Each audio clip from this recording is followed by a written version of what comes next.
Okay, guys, so we're doing our first lab with school being closed.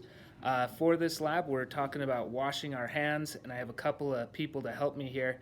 If you want, you're welcome to try this lab at home, though you don't have to. We're going to gather the data, and then you can analyze it from there. So let me flip this around. We've got our helpers here.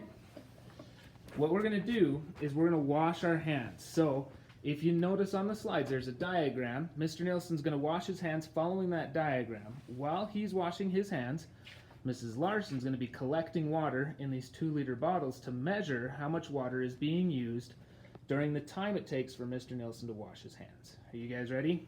I'm ready. Okay. When you're ready, go. Now, there are a lot of variables, obviously, that would be at play here, the flow of the faucet and so forth. But I think overall, it looks to me like they've got a pretty equivalent flow to their faucets.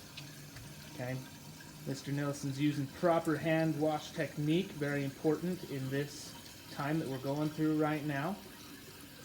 Okay. Oh, we're moving on to a second bottle here. We've got a little bit of overlap. Yeah, I did. I didn't do that exactly right. Mr. Nielsen's now washing his hands. Now, I didn't hear him sing the ABCs, and I've heard a lot of parents say you need to be singing the ABCs while you do it. Oh, we're losing water out of our faucets.